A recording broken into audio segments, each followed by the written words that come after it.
Welcome to Conscious Heart Solutions. Tonight, my guest, Miss Gemma Star, welcome back. Thank you for coming back with us. Yes. Gemma is it? Yes, very good. Thank you. I'm a little, I am anxious and a little excited because I really enjoyed our part one, and I know a lot of people that watched it. I mean, I did get quite a bit of views on YouTube on my channel. So people do, like myself, appreciate Gemma is an author, a writer, a muse, a learned being for sure, a savant in her own right. And I can't say enough how much I truly appreciate your work. I'm not going to keep going on because I'm pretty clear about how I feel. Yeah. And we'll just, pick up a little bit to the best of, we can. Back, we were discussing, I remember in part one, close prior to us closing, about healing and even past lives we mentioned, how they affect us in this life, and some of the traumas that people have a difficult time overcoming due to not being in the present moment and kind of getting stuck in their traumas and so forth. So I'd like to discuss some of those things this evening, and how you were able to heal yourself and really step up and out of that muck, basically. Yeah. So anyways, please share a little bit about yourself for those that didn't have the opportunity to listen to the first part one, and then we'll move more into, the discussion we're going to have on healing and past lives, and any other thing that arises, we'll go with it. Welcome, Gemma. Thank you. All right. Thanks, Aida. Lovely to be here. Yes. So about me, I would consider myself just a very ordinary woman who has been on her healing journey, and got to a place where just grateful for all the pain that came beforehand, because it's made me into the woman I am today. And pretty close to 5 years ago, I started writing, and that brought a whole new level of awareness, because that was a connection that I found to divinity, to my divine self, my higher self. And that comes through in my writing. So I was able to express the journey I was going through, my healing journey, but also what was happening in the quantum field for humanity. And it just all ties in with finding my self-worth, my confidence, expressing myself, which is a huge part of the feminine. We've been shut down for so long, and that played out in my journey through my childhood and my marriage. Now just in a really good place, and it's I'm happy to share whatever you'd like me to share. Well, yes. So I definitely know, and your writing is quite eloquent, very direct, very passionate. It's to be kept simple. Yeah, I was told that to keep it simple, like, you don't need 10 paragraphs to say what you can say in 2. And I think that's part of the beauty of it, is that it's simple and to the point. Absolutely. You don't need all these extra words. I mean, when you get it from spirit or from your higher self, there's no extra stuff to fill the space. It's just exactly what you need to hear. Wouldn't that be lovely that we communicate that way as a species as well? I generally do. Well, you and I do too. I definitely consider myself to be a pretty direct person, and but sometimes I feel there's not words to really communicate what I'm wanting to, like, really it's just a feeling. It's not like, I've used telepathy before, and I know that I was communicating with the person that I was using it with, because she was showing facial expressions and feeling the energy. And I will tell you that it is so much, I don't know what word to use. It's just so much more real and genuine and authentic. I think words, while words are lovely and you use them very well, for sure, we can get, find I'm saying in general, miscommunicating, obviously. I mean, that's how wars start. People, even our own self, we say one thing and somebody interprets it completely different, and it's not received the way it's intended. Exactly. See, with telepathy, there's no hiding behind perceptions or judgments. It's the purity. You can't filter what comes through with telepathy. It's the pure essence of whatever you're embodying in that moment. And telepathy comes from the heart, not from the mind. People think it comes from the mind. In my experience, it can only come from the heart, which is the purer energies. So yeah, because I mean, the way we're taught to write at school, we're taught a certain format, an introduction, a conclusion, a body, shape your paragraphs. And I know the difference with me if I'm writing from the mind and I'm writing in a more, scholastic format, or when I'm writing from the heart, which is more a vertical format, and very minimum use of grammar, grammar. Not grammar, punctuation. Punctuation. It's okay. Yeah. So I know the difference with me. And when I'm asked to actually write a piece, it's like, well, I struggle.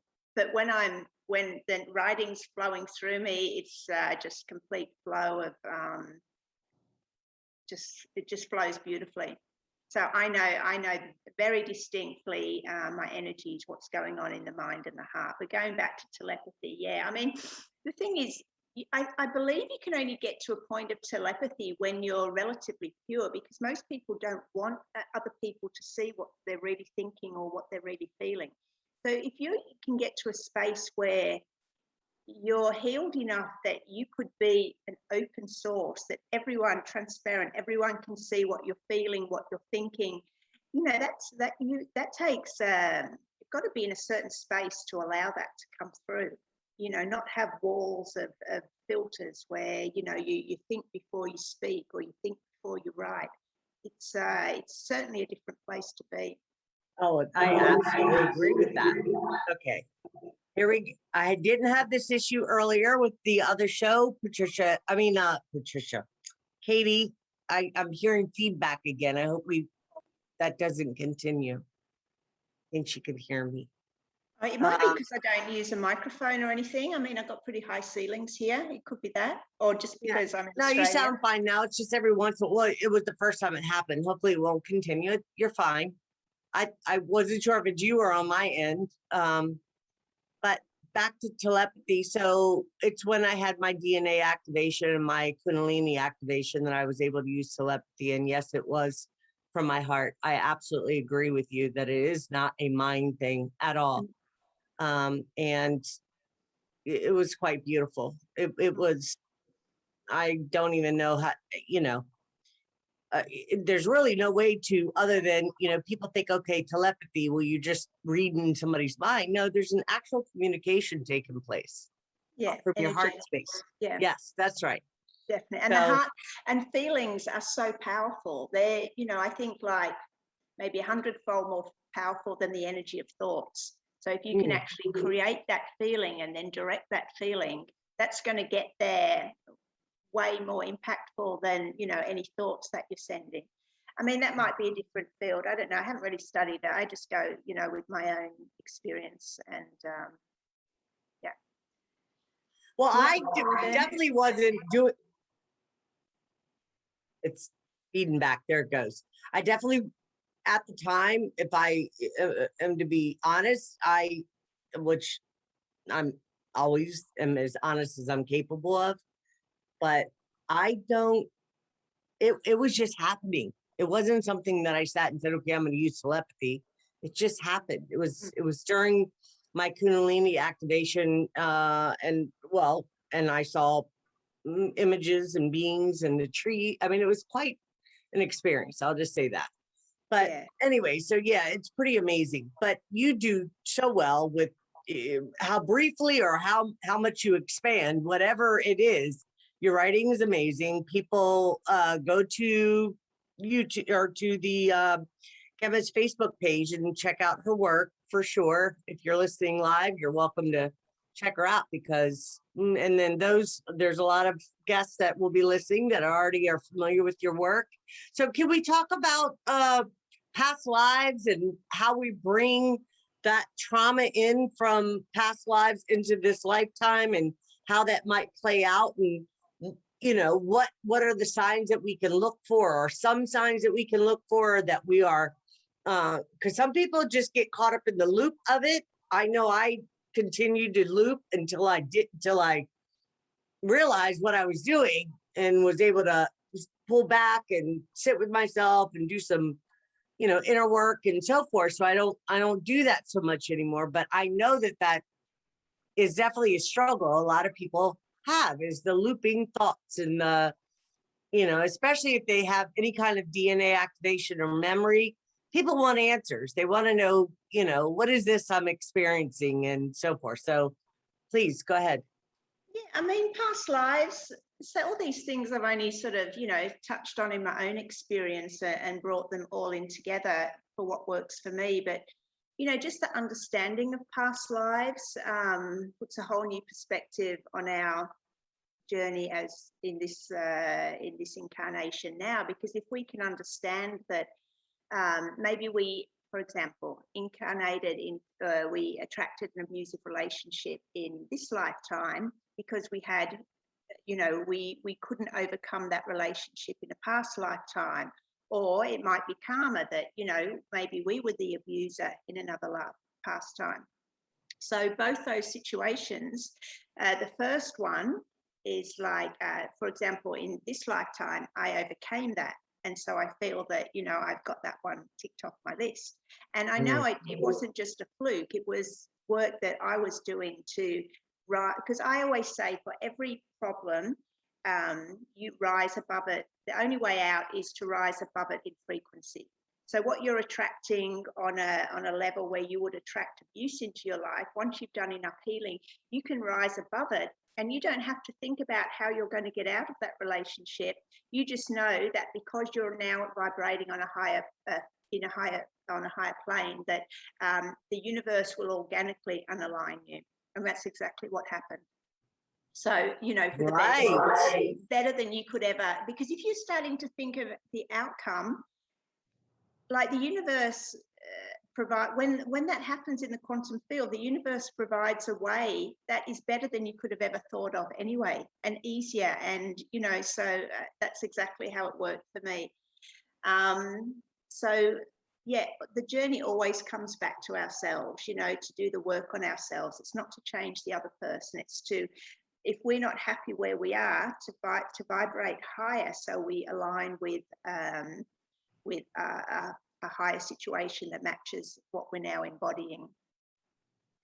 But yeah, going back to past lives. So, and also, yeah, karma. I mean, I haven't looked a lot into karma. It's just enough for me to be aware of it and see if we can understand that maybe in a past life we were the abuser.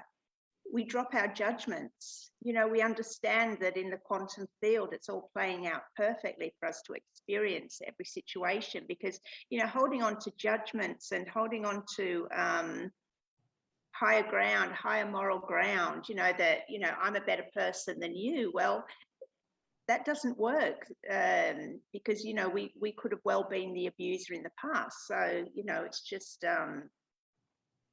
understanding these things just brings us into a greater awareness of why we go through what we go through, learning to trust the universe, understanding that the journey always comes back to us, and just having more compassion for people who maybe are in a different place, and just understanding that, you know, it's all playing out perfectly, because in the perfection of God or source or whatever you want to call it, nothing is imperfect. And when you can click on something that you understand this, and then you can start with the forgiveness that, well, okay, so I actually at a higher level asked to create this experience because I wanted to learn from it. And then you can start forgiving, and you can start even giving gratitude for the journey. I know when you said you wanted to talk about some healing tools, I did jot down 10 different things that have worked for my journey, and forgiveness was one of them, one of the 10. I was just going to respond to you. Okay. I keep having this. Katie, I don't know what's going on with the computer, but okay, it's better again. It did this last time. I'm not quite sure why it's doing that, but I was just going to say, make a comment. Of course, yeah, doing my best to be, patient to hear you out. My mind goes a little bit faster than, and I don't mean to, please don't, I'm not meaning to be disrespectful, excuse me, or rude in any way, Gemma. I tend to, people would like to call it ADHD. I just have a tendency, and it's not that I am not wanting to listen fully and hear what I kind of already know what's getting ready to be said before it's said. And I'm not saying that to be, it happens, not always, but often. So I have to slow myself down a little bit. It's just part of being an empath and being, having our gifts. You have these gifts. We all have them, but mine is definitely online. But okay. You have to be in a place of forgiveness in order to get to the place where you're talking about having that kind of compassion for somebody when it comes to accepting their role in your evolution, in your spiritual development and growth. It cannot happen without having forgiveness first. It won't happen. Right. It's the key. And also for your physical body, for the health, if you're holding resentment in your physical body, because it's in you've got your emotional Absolutely. body and your mental body. I mean, you've got I think 7 different energetic bodies, but they're the 2 that I like to focus on. So we've got our physical body, and then we've got our emotional body, and everything that's happening energetically in our emotional body is manifesting in our physical body.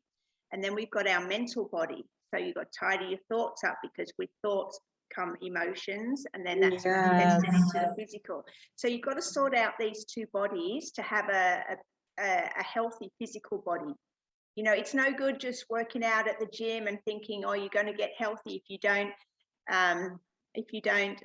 put health into your physical and your mental bodies. That's so vital to clean up your thoughts and to clean up your emotions. And then, because everything that's manifesting in your physical body is the result of unhealed emotional body, or blocks in your emotional body, and also, or unhealthy thoughts that aren't in alignment with love. So you've really got to fix up those 2. Absolutely, I agree with you, and I won't profess to be fully there, but I've definitely come a long way. None of us are fully there. Yeah. But I've definitely come a long way, and I don't know if I've shared this. I think I have. I do ionic detoxes for people, and there's a big thing about whether they work or don't work. I can tell you, I quit smoking after 4 sessions. I don't smoke. I smoked for 40 years. Not only that, my health and my energy level, I'm 53 years old. I'm pretty active. Not that 53 is old, but considering the lifestyle I used to live comparison to now, I'm very fortunate that I have very good health. I've gotten myself pretty healthy, and I gained some weight since I quit smoking, but I've kind of, not that I want to keep it on. When I'm ready, I'll get out there and get moving again. I feel like more internal stuff that needs to be taken care of, because once that's taken care of, I know that it will show more on my physical, gaining weight. Okay. Yeah. Because I was rewarding myself for quitting smoking cigarettes, but at the same time, realizing that uncomfortable feelings, when I think about things that are uncomfortable, I haven't been able to sort out, I'll go and, grab an apple and peanut butter or whatever, and it's. Well, it's just replacing one addiction for another. you know, Absolutely. before you have a cigarette, and now you have, you know, well, you have an apple, Yeah. I'll have chocolate. Yeah. Yeah. Yeah. I mean, I quit smoking, gosh, over 20 years ago. And I did that when I started the Vikram Yoga, which is another one I've got on my list. Hot yoga, they call it now. They've sort of detached from Bikram, but it's a sequence of 26 yoga postures and 2 breathing exercises that is done in a hot room. And I started that, almost 20 years ago. And that has been a huge, I'm sure I would not be who I am now without it. And that's not just on a physical level, you know, keeping up your you know, your bone strength and your flexibility, and it's, you know, flushing out your organs. It's a specifically designed sequence that it works through every muscle, bone, flushes organs, everything. And, you know, you're sweating because so that's a huge detox. But that's been a huge part of my journey, and I've pretty much stuck to that. I mean, some weeks I'll go every morning, and in winter I hibernate a bit, so it's like, oh, it's still dark at 6 a.m. I'm going to stay in bed. But now, you know, in summer here, it's easy because it gets light at 5 a.m., 4:30. But that yoga there has been a huge tool in You're my such a delight, Gemma. I just want to tell you that. You're laughing. Yep, you put a big smile on my heart. I love just to see that. I love to see women happy and feeling good in their skin, and just, you know, and you definitely inspire me to want to do better. And I am. I mean, I'm doing my own work in my own way. I get it, and I give myself credit for that. But yeah, just sitting here and observing you, and it's just so lovely. It really is. I mean that. Well, Yeah. it's great to be in a place where that all comes naturally. You know, you're not putting on a fake smile or pretending to be someone you're not. And this is all part of the journey.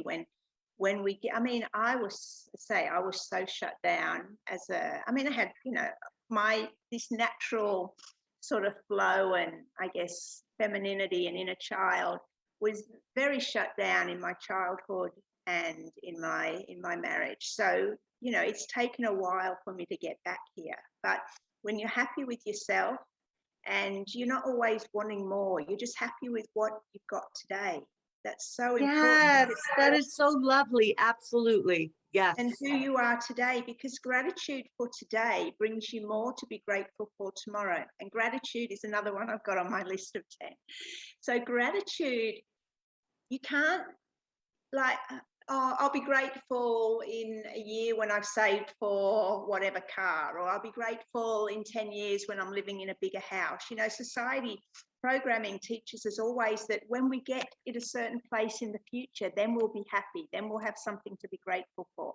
But that doesn't work with the quantum field. You know, now, whatever we're feeling now is what we're manifesting for tomorrow, for the future. So you've got to be feeling it now. So if you're grateful for whatever you've got now, you're aligning with more to be grateful for tomorrow. And maybe again, you'll have less, or maybe you'll have more, or maybe you'll have the same, but you're still grateful for it, because there's always someone worse off than you. Absolutely. Always someone. You know, even if you're homeless, living on the streets, oh, I got 2 legs. You know, there's someone that's only got 1 leg. You know, there's always something to be grateful for. Even it's just taking the next breath. There's some people that, you know, they've got some chronic condition that, you know, they can hardly breathe. Now, that must be a really scary place to be in. So you can always find something to be grateful for and focus on, instead of focusing on what you don't have. And that's huge, because, as I said, filling today with with stuff to be grateful for will just continue on and on. You don't have to worry about your future. You just know that you'll always have something to be grateful, a life to be Absolutely. grateful. I agree. Gratitude. I mean, every day I have little plaques and so forth about gratitude throughout my, you know, my bathroom. Here I have one that says, don't allow your memories to be bigger than your dreams. It's right on my bathroom, you know, because we get caught up in the memory and we forget to dream.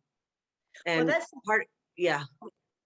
Well, that's another one I've got on my list is Affirmations. Now, this is huge, huge. In fact, I dug out this book. Well, it's called Creating Money. But I flicked through it. It's so old. It's got like all the brown bits there. Now, this is a book I read about that time when I got out of my marriage. So that, 20 years ago. And I looked through it because I was going to talk about creating abundance. I've highlighted stuff from 20 years ago, but it's got great affirmations in, and it's not just about money, it's about creating the life that you want. And I did the same as you. I got all the little like visitor cards, and I wrote maybe 50 affirmations that I got from this book. This book has got brilliant affirmations in it. I mean, it's got some about money. I focus on what I love, and this draws it to me. I am the source of my abundance. And it's got, creating your life work, I accept prosperity and abundance into my life. I trust that everything comes at the perfect time and in the perfect way. I send love to my fears. My fears are the places within me that await my love. It's got so many great I love that. My fears so are good. I love that. Say that again if you don't mind. My fears. My fears are the place within me that await my love. That I don't know. I was just flicking through. They've got something along the. I heard it. I definitely received it. Yeah, because that's interesting. You say that when I have thoughts that I don't find very becoming or are repetitive thoughts, and usually if I'm having repetitive thoughts, it's because there's something that I haven't been able to work out within myself to make sense of it. Especially if I'm an Aquarius moon and rising. I was born on a full moon in Aquarius. Interesting enough, the day I was born.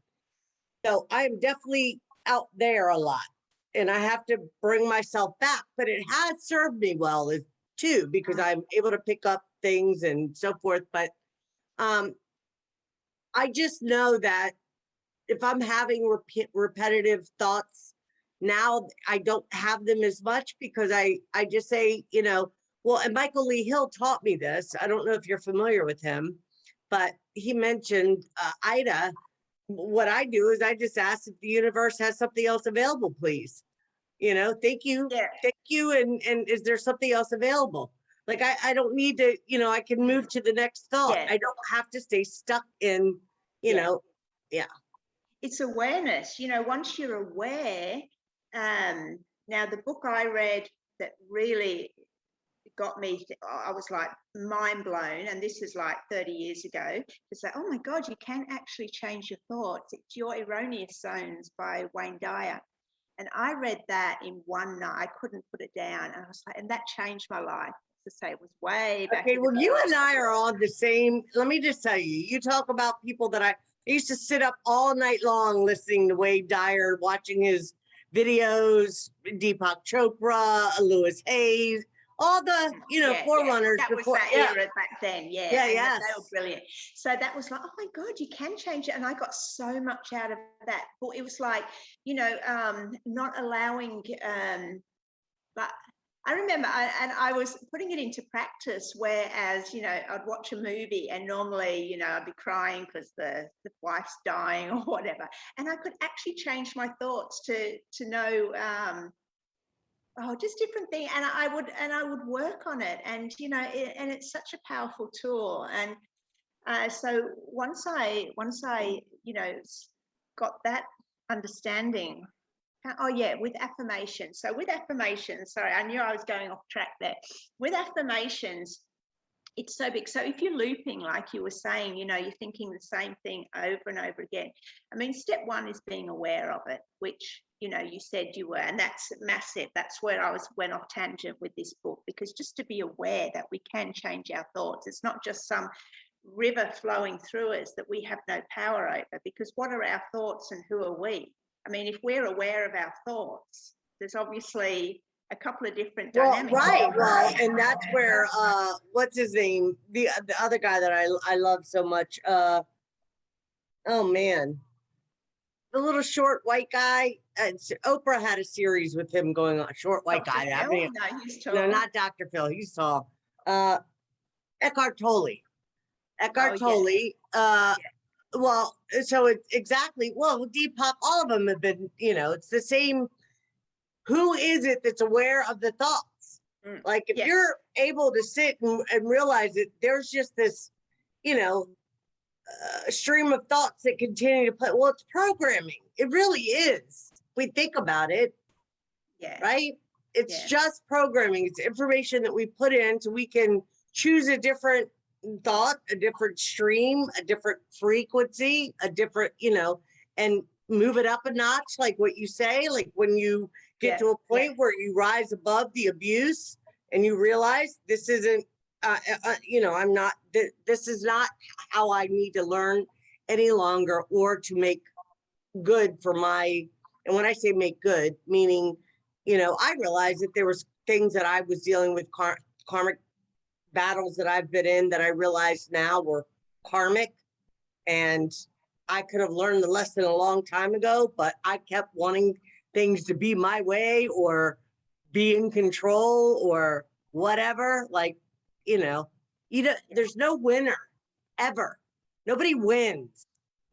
Yes, and I remind you, it's just our own journey to make us feel in a better place. But the ego mind will tell you that you need to win, that you need to have, Right, so, and I'm so I don't care to be a winner of anything. That's us to let go of the ego mind, that once we realize that doesn't have control over us. But getting back to this looping, so the tool that going back to the affirmations as well. So when you find yourself looping on, often it can be when we're doing mundane things, we might be cooking or we might be driving or whatever. So to be aware of the looping and then choose to change it. Like I've got my go-to affirmation, which I will just, which is one of Louise Hay's, which is every day in every way, my life is getting better and better. And if I find I'm looping on something, I'll switch to that as soon as I'm aware, and I'll get my head full of that. So, and I'll sing it, if I'm in the car, most people spend an hour in the car a day, maybe more, maybe less. That's a great time to do affirmations, to actually be aware of what the thoughts are going on in your head. And, I'll get in the car and I'll be singing my affirmations, and you can sing them out loud because, no one's hearing you, and just get, that, rhythm stuck in my head. And then for the rest of the day, that's what's looping in my head, every day in every way, my life is getting better and better. And I'm going to start doing it. Thank you for sharing that. That's the go-to one, but you can change it. Like at the moment, like we've just come out of winter where I've been hibernating. I put on a couple of kilos, and so now I've changed it to every day in every way my body is getting younger and slimmer, and that's my loop at the moment. So. And, it's really important. And as we said, with these, these affirmations, putting them on little cards. I'd put them on the bathroom mirror. I'd put them in the kitchen. I'd put them everywhere, stick one in the car. And so every time you see them, you start saying that affirmation and you get out of whatever else is going on in your head. Yes. It's really important to train your mind. And then it's one thing to do the mental repetition, but once you can actually add the heart energy to it and feeling good because you imagine that it's happening now, and you can attach that emotional energy, tenfold, 50-fold, you'll get to that place quicker because the emotional energy is so much stronger and more powerful than the mental energy, because you can say what you want in your head, but unless you're feeling it, it's just not going to happen. Right.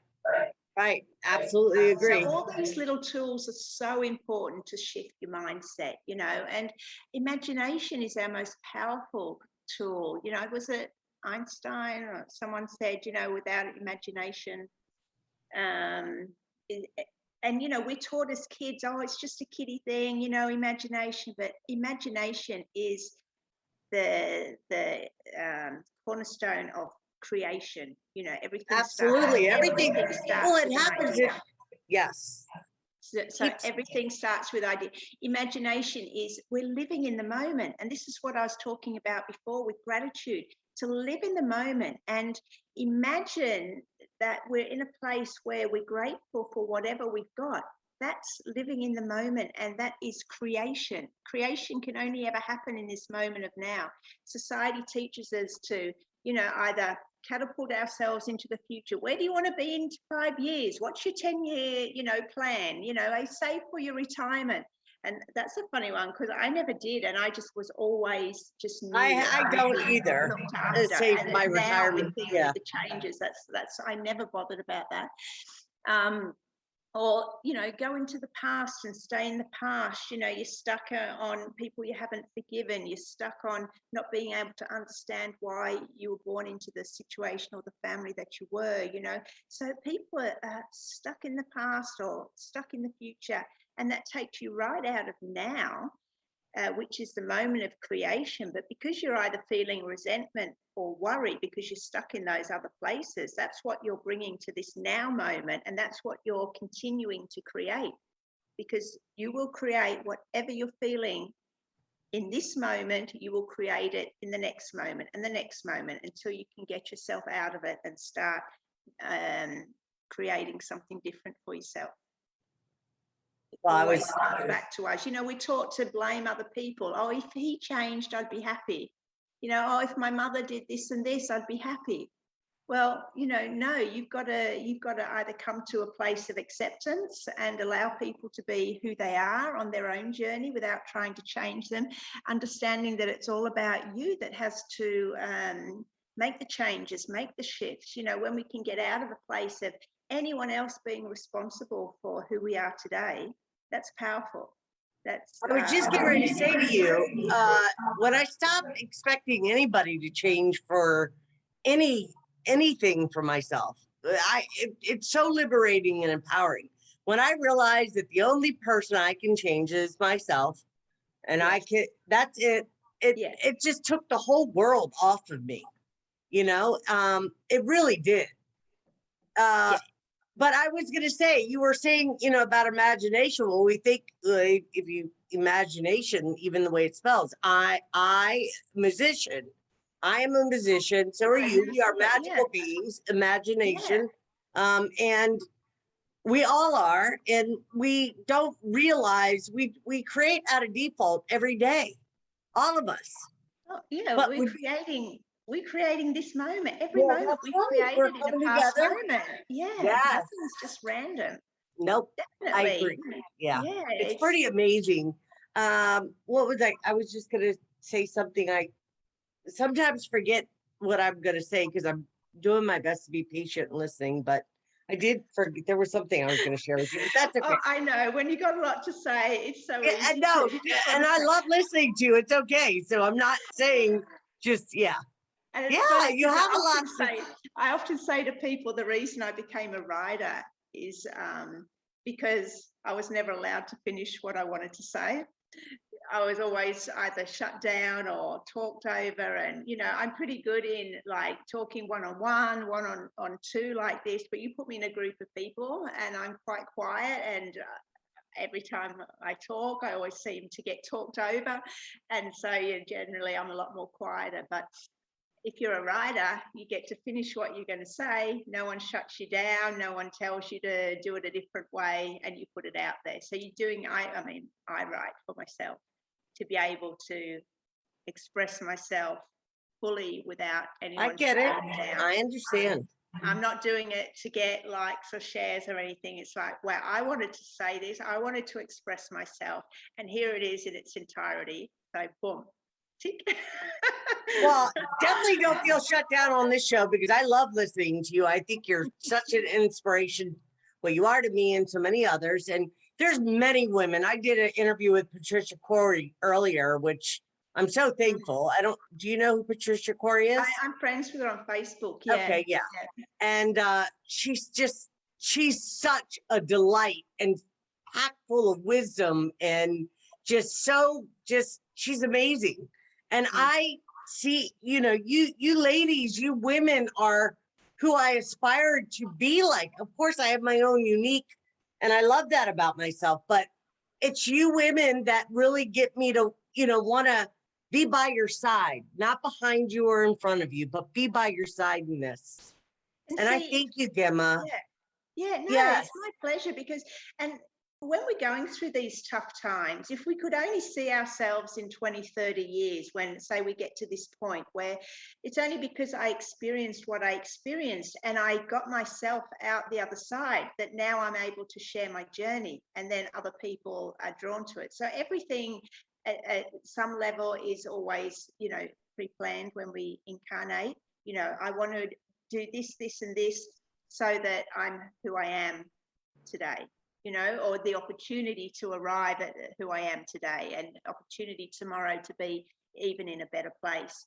And it's not because I want to be, it's not because we want to be a better person in the eyes of others. It's because we are actually to live in a happy, peaceful world that we've created, our immediate world. Because if you didn't want to, you wouldn't even have to go further. What they're trying to tell you is this is existing on the television or in the outer world. We don't have to know that unless it directly affects us. So to create our own inner peace and our own external, through our home, through our family, through our situation, through our the world that we create, I mean, that's heaven. That if you can have peace and happiness in your immediate world, to me, that's like the fifth dimensional frequencies. That's what I call heaven. Yeah. So I want to respond to that because I think it's very important. And I appreciate you saying what you just said. I will say, you know, when I first had my awakening and went through my dark night of the soul and just had to really have a look at the way I was living and the choices I was making that weren't very becoming for myself or anybody I was dealing with. And I get that now in a much bigger way than I realized then. I had such lack of self-worth and value and so forth. And I'm okay sharing that because it's not who I am today. It never really was who I was. Right. But my point in saying that is I will tell you that because of my curiosity and wanting to understand and wanting answers, that I dived, well, as you, many of us, we go down these rabbit holes. We want to know the truth. I mean, when you're talking about sex trafficking and child trafficking and the poisons that they want to, you know, have us take, and on and on and on, it really flipped my world upside down. I mean, I was stressed out. I'm lucky that I didn't end up sick as much as I took on myself. That having to face my own stuff and then the shadow of the world and what I was becoming aware of, and, you know, looking up to people and, you know, anything in a freaking robe, from priests to judges to lawyers, doctors, all of them that we have been taught to see as an authority over us for knowing better. That stuff took a toll on me. And I'm like, because I always knew since I was a kid, like I didn't buy into a lot of things that were my family never understood and thought I was just this rebel. And, you know, I remember my mother saying to me, Ida, you don't listen. You just don't know. I'm way over there already because I already know what, you know, I am a Pleiadian. I say that and I don't say it like I am. I hold a Pleiadian soul and I do think differently. And I have a much more clear channel of that now than I did because I was targeted and so forth and so on. But my point in saying that is once I pulled all that, and people would say, Ida, why do you watch? Why do you keep sharing all this stuff? Why do you watch that stuff? What are you worried about? Well, I had to go through what I went through in order to realize that I have to bring it back to myself, back to my heart, and do what I can in my local. Yeah. Because otherwise it will, you know, unless you have a huge presence. And look what happens, even in alternative media. We have so many people that are being used for certain agendas and, you know, to carry out, you know, certain narratives and so forth and so on. And it's like, I'm just done with it already. Like, I'm just, you know, a lady said to me today, a friend of mine who I work with on some other projects, said, Ida, a guy that was in, that's a fire, what's it called? Like works on the ambulance or something. I said ambulance. That's how I said. Paramedic. Yes. Okay, she said he came in today and said that never in his, and he's in his 50s, she said, in his whole time of his career, that it used to be every 3 or 4 days that they would get maybe 1 or 2 calls occasionally about a heart attack or something going on with somebody's health. Now it's every shift he's on, they're bombarded with people having adverse reactions to certain things. I'll just say that. It's horrible. Well, it's interesting. I read something yesterday here in Australia. I mean, normally the death numbers are brought out every 6 weeks.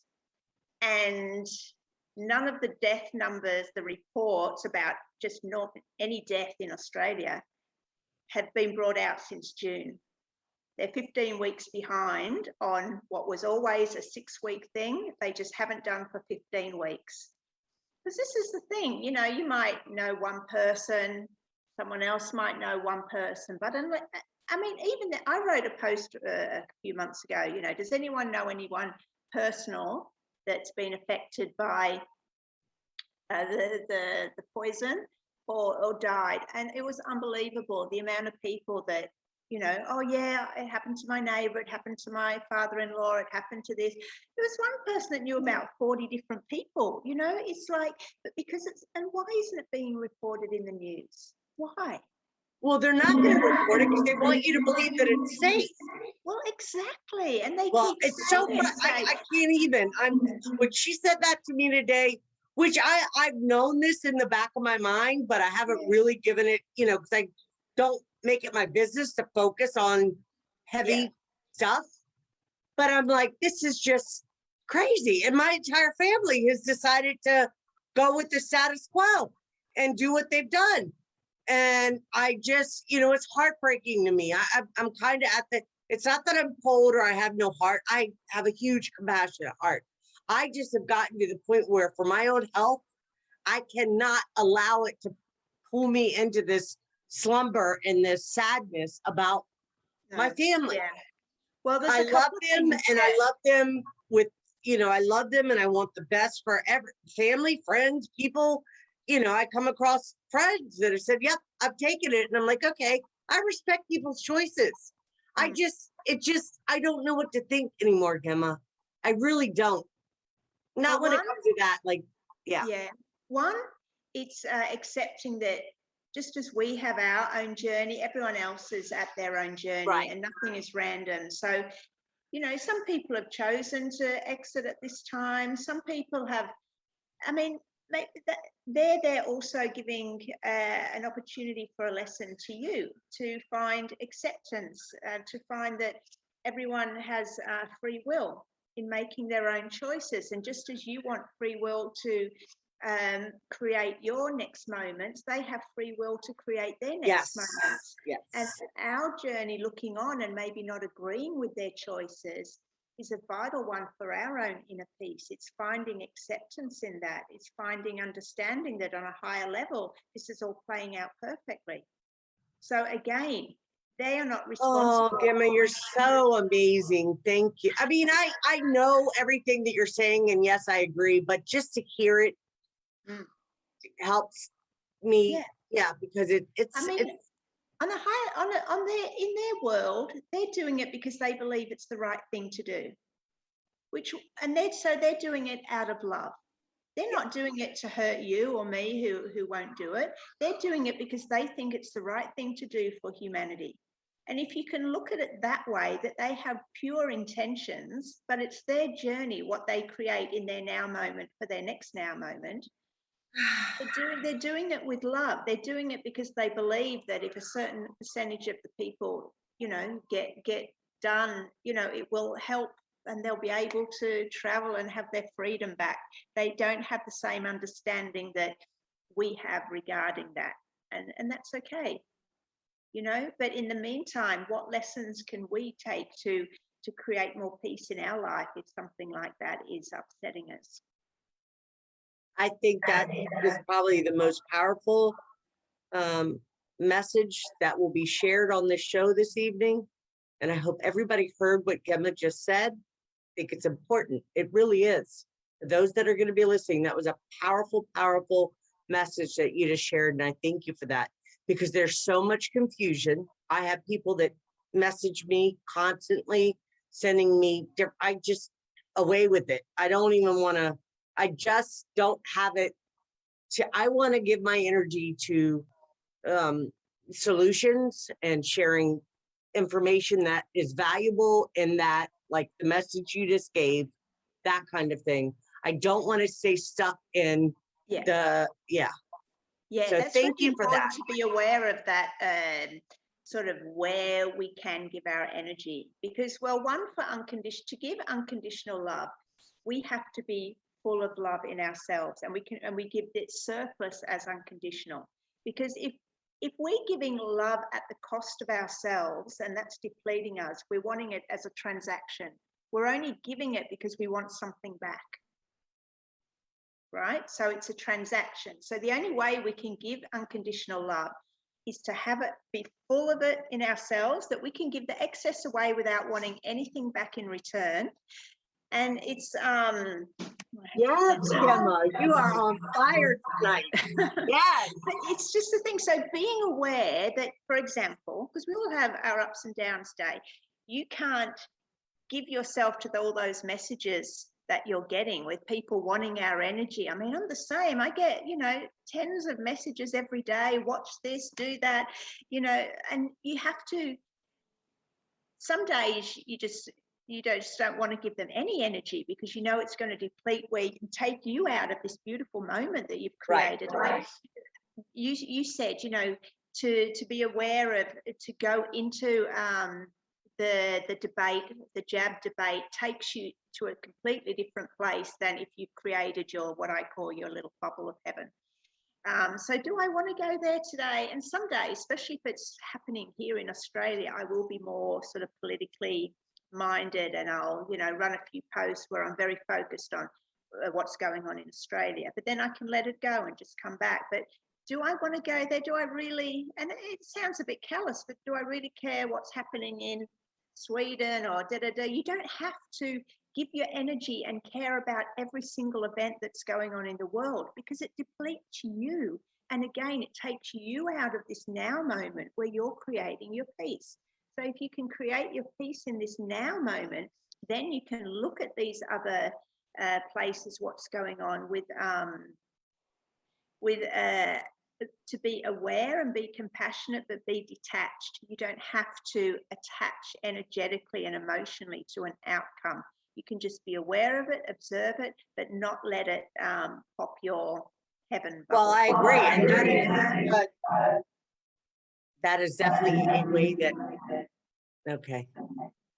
I'm waiting for this to stop echoing. There it goes. I agree with everything that you just said. Thank you. That's also a very powerful message that people need to hear. Energy harvesting is a thing for sure. And when we're giving our energy over to, well, I'll use me as an example. I think it was yesterday when I saw that DHS or whoever, not DHS, the Child Protective, I posted it about the foster care system. And this monster looking man, they put this monster looking man on the front thing, and he says, oh, they used me to, kidnap children or foster children and rape and torture or something. I don't know, something along those lines. Mm. And, when I had my awakening, Gemma, I was in communication with what I consider to be Mother Earth, Gaia. I don't call it Gaia, Terra. And I heard they are raping and killing my children. And this was during the time when I was using telepathy, and I had went up and came back down and, was going through my own process.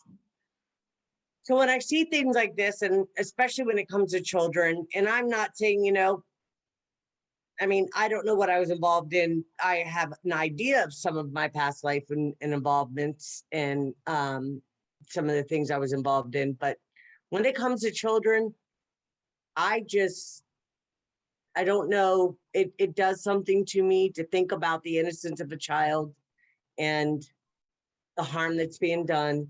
It's really hard to look.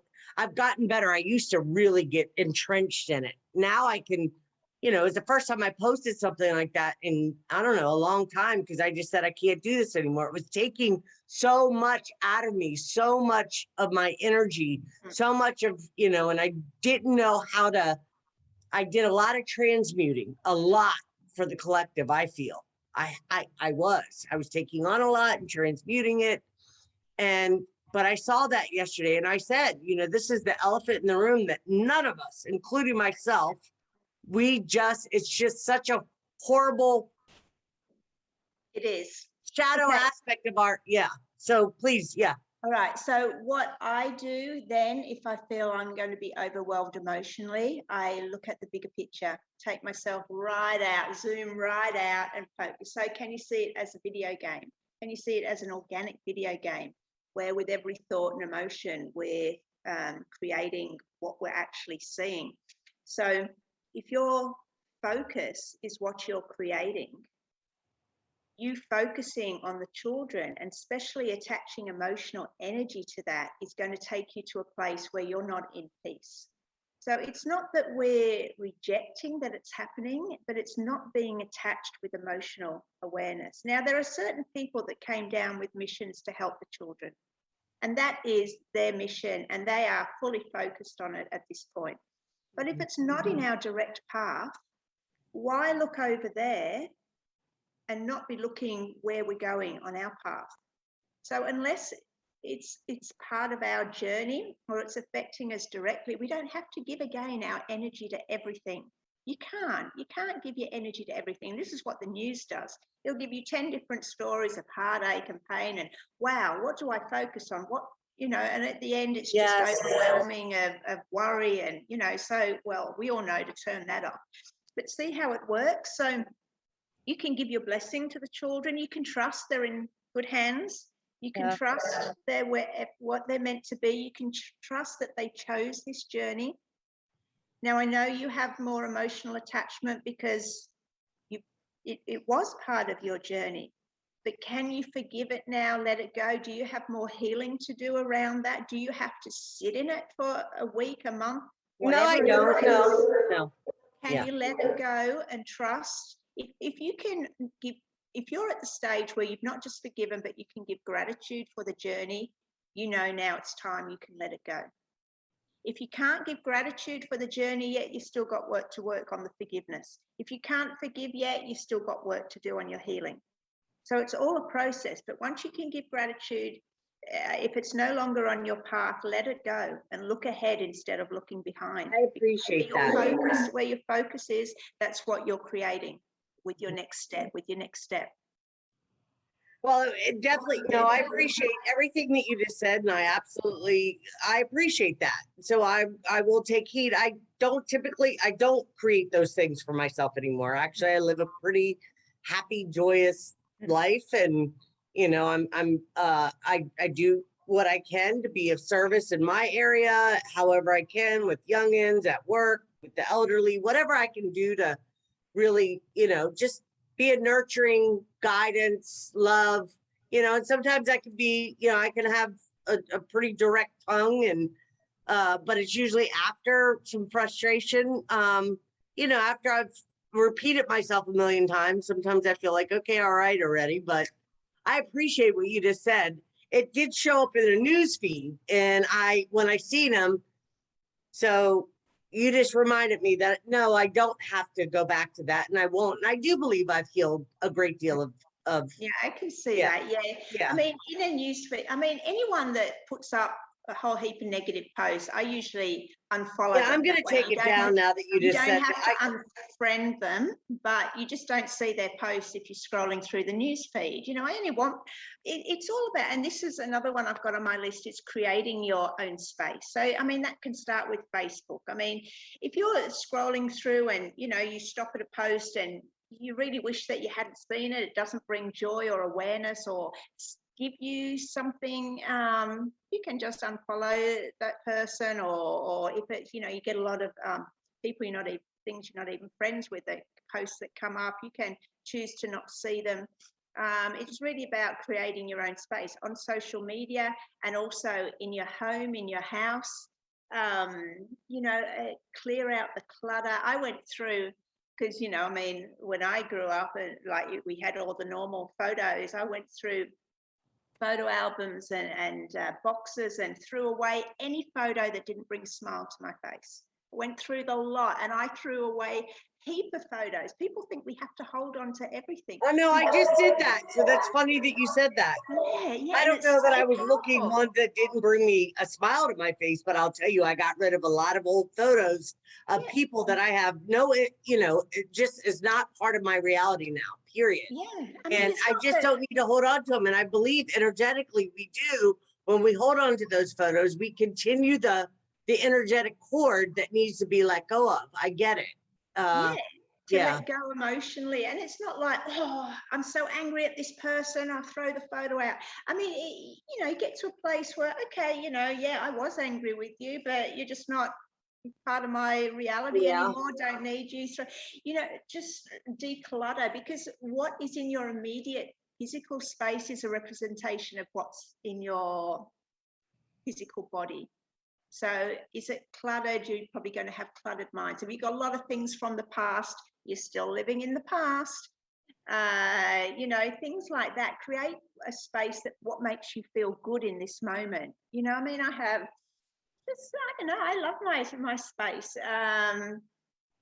It's just things that bring you joy, flowers or crystals or books or whatever brings you joy in your space. Clean it up, and you'll feel a lot lighter and I just did all that. So we're running on the same frequency, Gemma. I just actually I had a bag full of stuff that I would, I'm a boot and jacket girl. Okay, I love boots and jackets. Yeah, and I do like a nice high heel shoe. Of course, I don't wear them as much as I used to, but I still, if I want to, and I go, I don't have a problem putting on some nice jeans and a sweater or whatever. Yeah. But anyways, I went through my stuff and said, okay, I'm going to get rid of it. And then I said, well, now because business has dropped so much and I've invested in creating, what I shared with you earlier, the salves, I took a few things back out and I took some of it and went to go donate. But I said but I have gotten rid of a lot. And like you, I keep crystals and I keep all kinds of goodies around me. I have all kinds of, I have pyramids and crystals and plants and beautiful art. And I live alone. I'm by myself. I don't have children, but I love my space and I love, the complex I live in is pretty nice. And I live in a fairly deep, a nice area. And I'm very grateful and very thankful. I'm very grateful and thankful for you, Gemma. I'm so thankful to connect with. Seriously, I mean that. Some of the people that I have befriended recently, well, the past few years, have been on Facebook. Our tribes are coming together. Us women are coming together. People are coming together, and we're doing amazing things together. We're co-creating. We're sharing our experiences, and for those that are, how many people? Patricia Corey, I was listening to 10, 12 years ago. Wow. And I was able to interview her today and connect with her and finally feel like I'm at I don't put anybody on a pedestal, but I will tell you, I give people credit where it's due. And you as a writer, her as a writer, your work, things, I started writing, I have half of a book, that. There will be a day when I finish that book. I trust it will happen. But right now, just connecting with amazing women like yourself and your messages are so powerful. And I know as much as I resonate, I know so many other people are going to resonate with this. I'm so thankful. Oh, it's my pleasure. It's my joy to do this. We all like talking about ourselves, I guess. So it's okay. Who else better to talk about? Well, it's not in a narcissistic way. It's about saying, hey, wait a minute, we've had these experiences. And if, and for those that are listening, if you have experiences or you have any challenges or, you feel challenged by things that are happening around you, there are so many people, there's so many groups, there's people like myself, like Gemma, others, that you can reach out. I talk to people. They'll send me, I got a message the other day from a lady. I just want to let you know your posts have been helping me for so. I was like, thank you. Big love. I got you. Like, I don't need to be stiff and act like I'm somebody special and I can't respond to, you know what I mean? Yeah. It's That's not being authentic, is it? Well, no, it's not. And I want people to know that they can come to me and they can, whether it's a message like that or, hey, if there's something that I can help and people are genuinely wanting help and are willing to do the work, I'm willing to help. I just don't have patience for, if somebody's constantly coming to me with the same stuff and they're not willing to do the inner work or do anything to help themselves, I don't have patience for it. I won't have patience. More that they just want your energy or attention. If you've, you can only help people who are going to help themselves, who want to help themselves. And this is a big part of, again, creating our energetic space, being aware of, is this situation, is this person depleting me of energy, giving me of energy? Because even if someone wants our help, if it doesn't bring us joy to be able to help them, we don't have the energy to give them. It's not, there's no resentment, all these 10 people are asking me for help. You help people who you've got the extra energy to be able to help them, again, with no expectation of return. Or again, it's a transaction. You start feeling resentment, you start feeling in a different place. But if you're happy to help someone, you've got that extra energy that you can give it for free. And this is about being in a place of service to others. But you can only do that when you've fully serviced yourself. Absolutely agree. And you've healed, you've got you're so full of, you've got your little heaven bubble, and you've got enough in that to be able to give someone else. And it brings you love joy. this. I love this, Gemma. I love you joy to help. So it's I get resentful sometimes. Well, I get, who I get resentful. I get resentful towards the one. And I don't like feeling that way, so I end up like having to pull myself back and like withdraw a bit, because if every time I'm talking to you, life is woe is me, it's difficult. I've never, I remember when I was younger, like my family, for instance, like when I was going through, I was having a difficult time processing being abused as a child. And I won't go into details, but a lot of horrible things. And then I start living a very promiscuous life. I had lovers. I was in, third party situations, the whole bit. I will never live like that again, ever. I love myself today. I honor and respect myself in a way, but I do have gratitude for the experience and what I was to learn from that. Yes. Yeah. So, but I remember being young.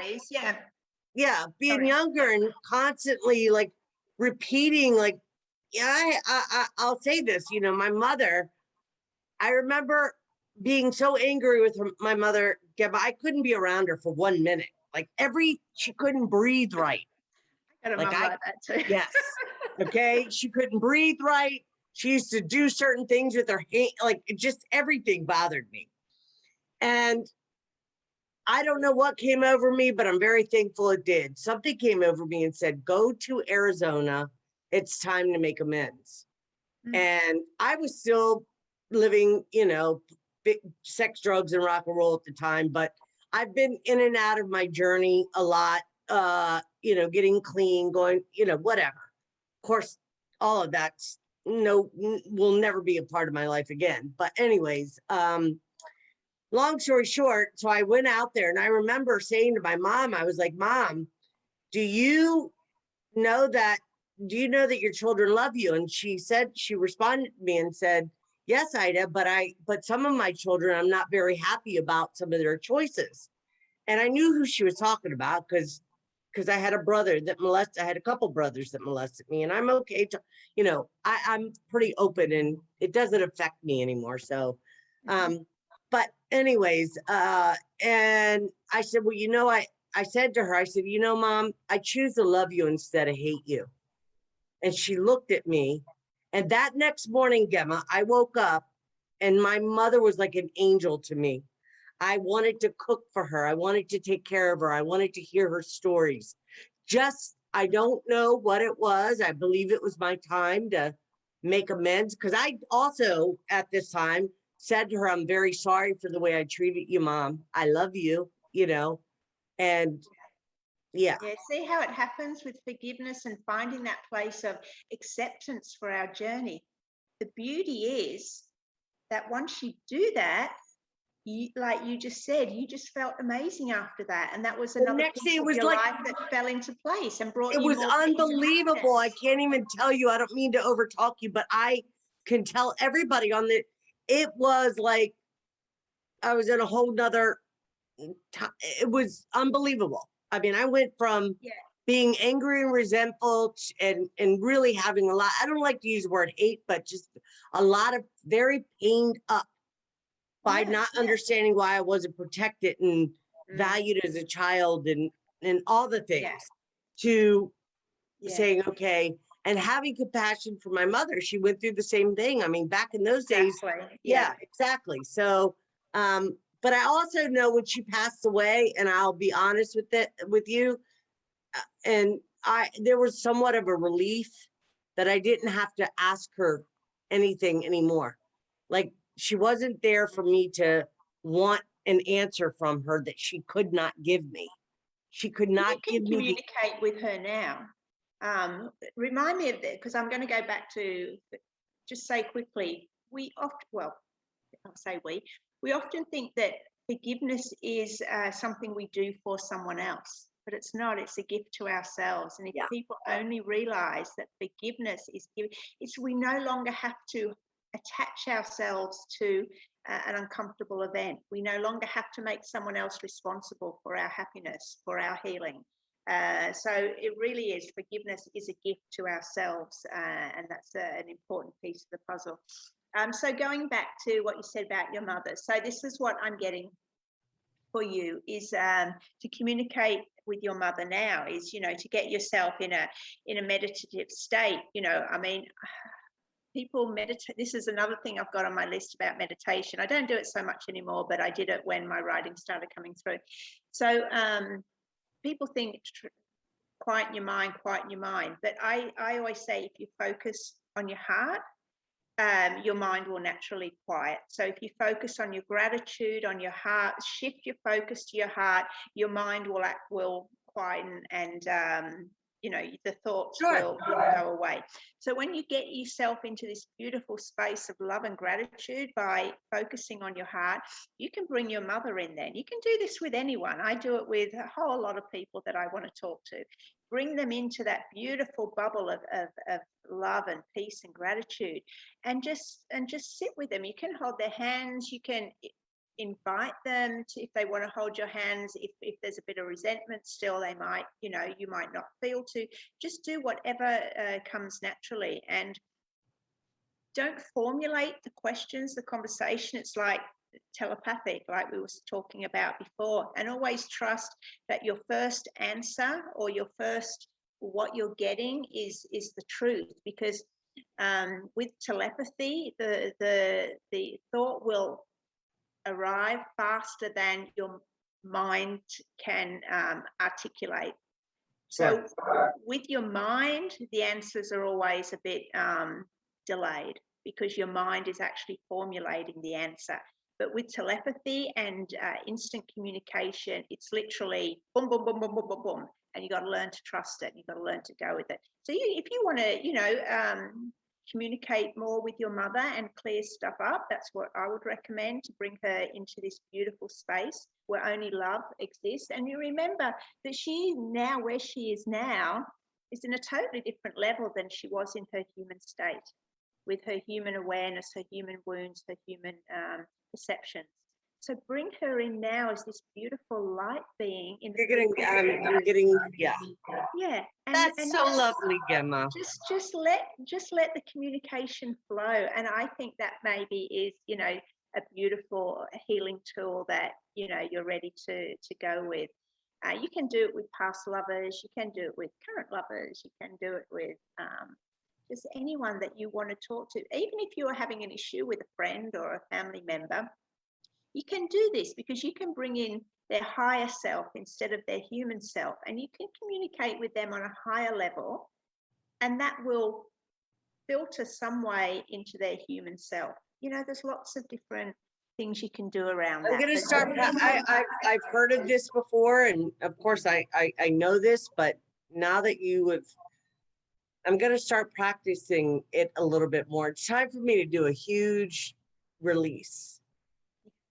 Beautiful. Wow. Yeah, it is. It's time.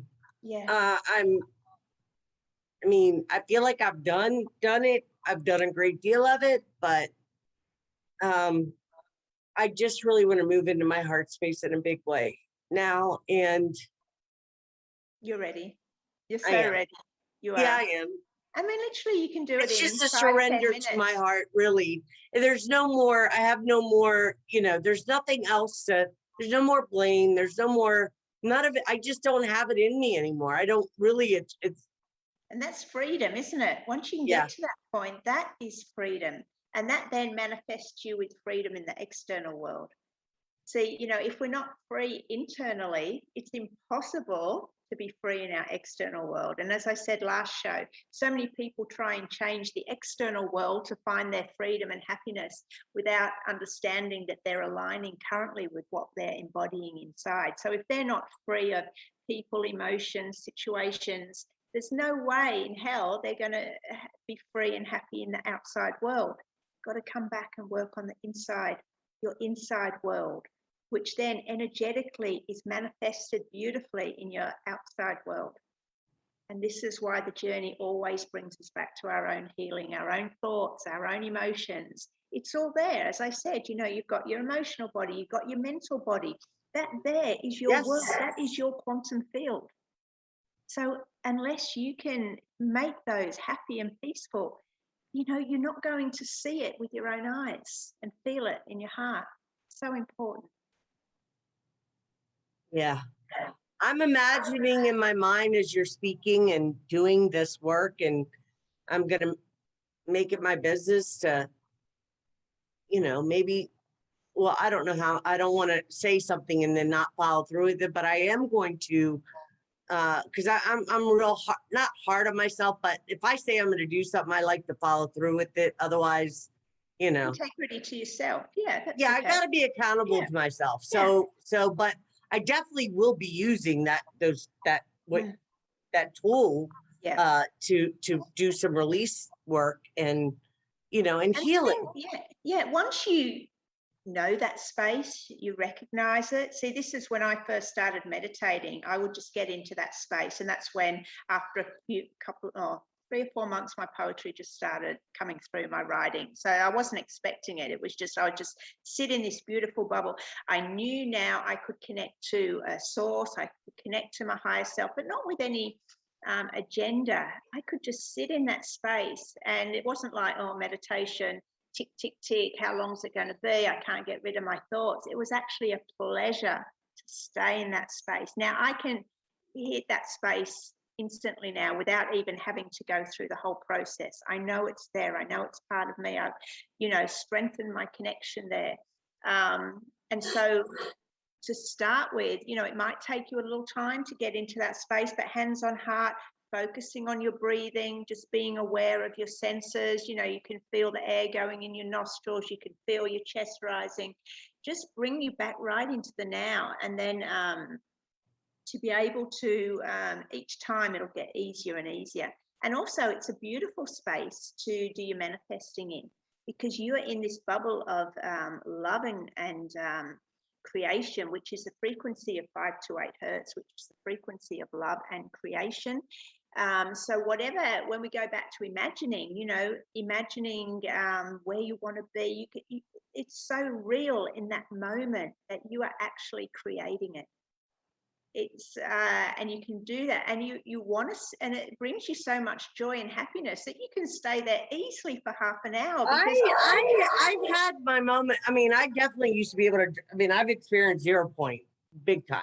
Like I was manifesting from that space when I had my awakening and so forth. And through, you know, well, I mean, this is not, I'm not saying this from a place of victimhood. The truth is I was targeted and I did go through being, you know, energetically attacked, and they used weapons on me and the whole bit, although I'm alive and I'm very thankful. And I was able to get myself out of that. And that's not, you know, I believe I'm, you know, I'm done with that aspect of, right. So, but I used to be able to just go straight into 0 point and sit still. I mean, it was a bliss feeling and like overwhelming love that if you haven't experienced it, it's really that's it.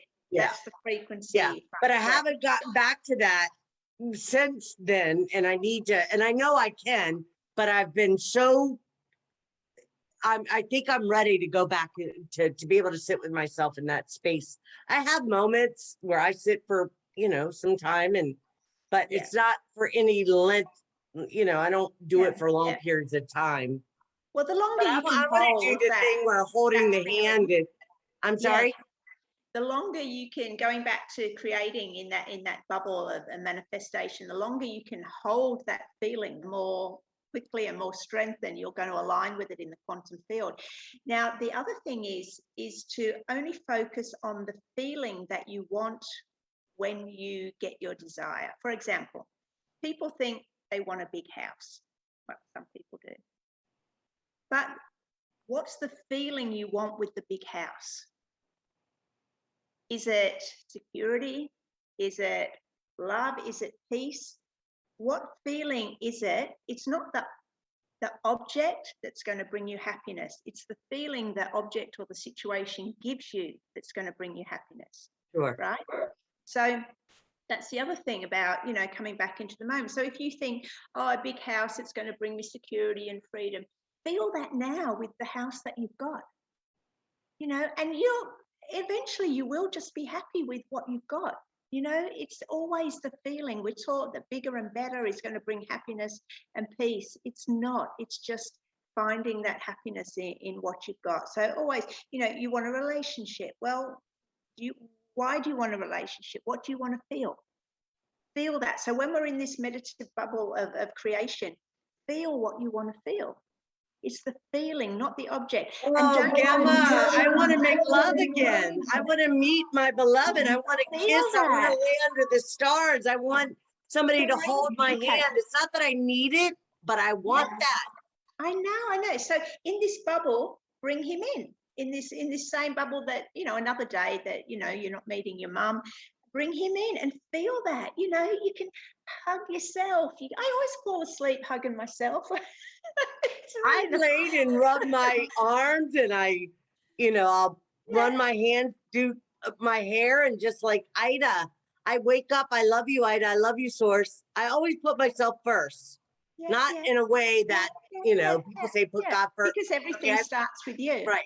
And I go to bed and I don't wake. So, I mean, some days I still wake up with some chattering going on, but I just redirect my thoughts back to myself. And I really have just in this past year have come a long way with a lot. Like it just was ready for me to finally give up the, you know, holding on. I never like to see myself as a victim. I never, you know, I'm not one that plays victim. Like I actually the opposite. I don't have time to be a victim. I need to get up and keep going. But I didn't have compassion for myself, which made it hard to have compassion for other people because I'm like, get out of that. It's, you know, we got to get going. There's something to do. We don't have time to. And I never allow myself to really feel, not to be a victim, but to say, okay, you experienced that. It's okay to be upset about that because Gemma, I will tell you, when I have memories of being hung by my feet and them trying to push me into an electrical board and blow me up, I have memories of it. It was horrid, horrible, horrible, horrible. They tried to take my soul out of my body, put me in another body. I could go on. The point is, those weren't very nice memories. And I was stuck in it for a long time. I was angry. I was upset. I was upset to be told that I was offered up and as a sacrifice to Moloch. And I know these things are, people say, oh, well, those are your past lives and that's what you're having a memory of. No, they came after me in this lifetime. I have evidence of it. It's clear. I have police reports, the whole bit. Nobody would help me. Of course, whatever. And it's because I have a Pleiadian soul, and I do have a body that has AI that runs through me. And I'm okay saying that. I mean, I am a living, I do have a soul, so don't misunderstand me. But people need to understand that there are many, I've heard that Pleiadian souls and other souls, not just Pleiadian, but high vibrational souls. And it's not like I'm high and I'm certain souls have to have certain bodies for the soul to be able to be housed in that body in order to be able to navigate and function in this reality. Something along those lines. So there's a couple of things that came up there. One, okay, on a high level, you're such a strong soul to create that situation before you came in. But as a child, you didn't. I'm so sorry that you weren't kept safe. Now, have you, in this creative bubble that I talk about, you can bring in you as a 7, 8, 9, however old you were, bring her in and talk to her as you are now, or take yourself to that situation that you've got where you are hanging by your feet and talk to her as the woman you are now. Okay, so that wasn't, okay, so just let me just share this with you. That wasn't as a little girl. That was as an adult that I was taken out of my body to be, so I was doing multidimensional battle, basically, is what I was doing. And I'm not going to mention a name, but there's somebody that seems to think that I sacrificed myself to take out a bunch of reptilians. Now, if that's true, I'm very sorry. That is, as my human self, I don't know that I agreed to that. All I know is I was being used for I don't know what, okay? And I just remember, well, I had a memory, and then the next day I woke up and there was in my news feed, Aida, AI gone rogue. So I watched it and I knew they were talking about me. So this was my higher self, my family, my soul family, my star family, whatever you want to call it, helping me to put the pieces together of what had taken place. And I was told that they did try to take my soul out of my body and put me in another body. Because when you're using these, my lab, military, whatever, they do augments on the body and so forth. Yeah. And, in order to be able to, I don't know enough to really speak to it other than what I can recall. I do know that it's been confirmed that I was used as a sacrifice to Moloch. And I just remember running from somebody. They had these long needle-like, and they wanted to put it in my head, and I got away from them. Next thing you know, I was hanging by my feet, and they were pushing me, trying to get me to hit this board, like to blow me up. And somehow I flipped up, untangled my feet and flipped out of it and ran into this like storefront or something, called the police. I woke up, and then I saw that in my news feed that morning when I woke up, which was mind blowing. So whatever the case may be, yeah. Where did this happen? Like, did this happen down in the Dums or? I don't know if it was no, I don't think it was in the Dums. I think, I watched James Casbolt a long time ago, and he mentioned that especially women have been taken to Saturn and hung by these trees. And the only reason I knew he knew what he was talking about is I had my memory and knew I had the experience. So when he shared it, it blew my mind. I'm like, oh, you gotta be kidding me. So what they would do, okay, I'll just say this. I don't want to get too deep into this discussion, but people think Jesus was sacrificed. It was never Jesus. It's always been the divine feminine, always been the divine feminine. Okay. And I will just leave that right there. Yeah. So, yeah. Okay. Because we're the creators. I mean, we create life. I mean, I know we need the masculine aspect, but it's the creation of the heart. Now, the woman is the heart. Yeah. Yeah. It's still now, and people think, and I'm not saying that that he did, I mean, I love him. He's on the planet. We're all here. He's here. And I say this, and I won't go into it. And I love him, and I care deeply about him. And, one day he'll know that in a much bigger way.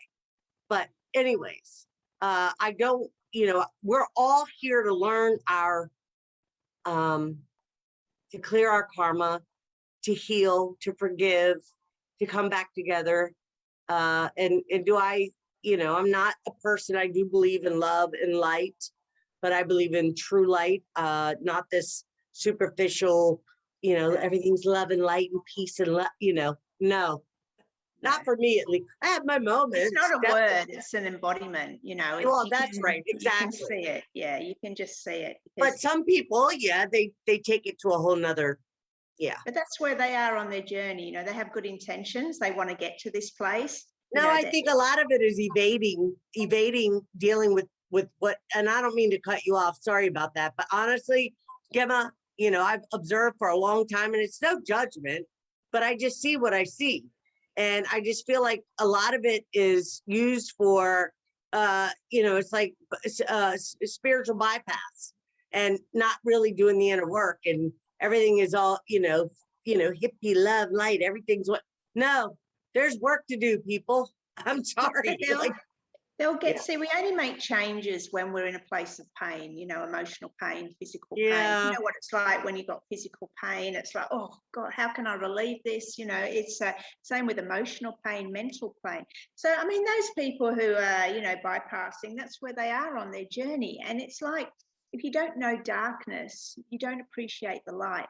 So we all go through phases, it's knowing the theory is sort of like 10%. So they're at that point where they know the theory, they know where they want to be. But the other 90% of the journey that we're walking is the actual embodiment of putting this theory into practice, of being the light and the love. What does it take?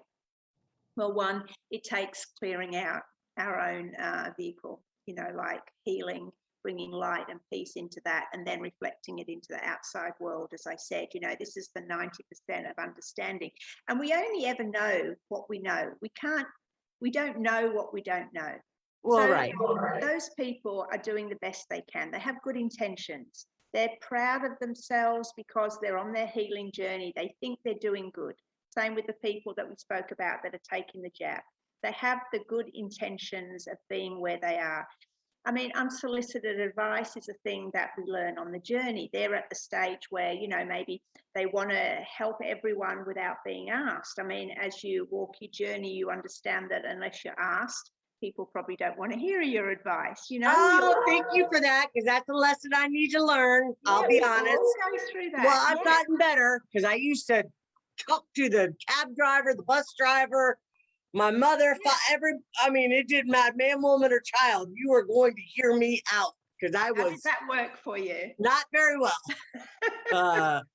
Yeah, exactly. It was, I really was very indignant and very, yeah.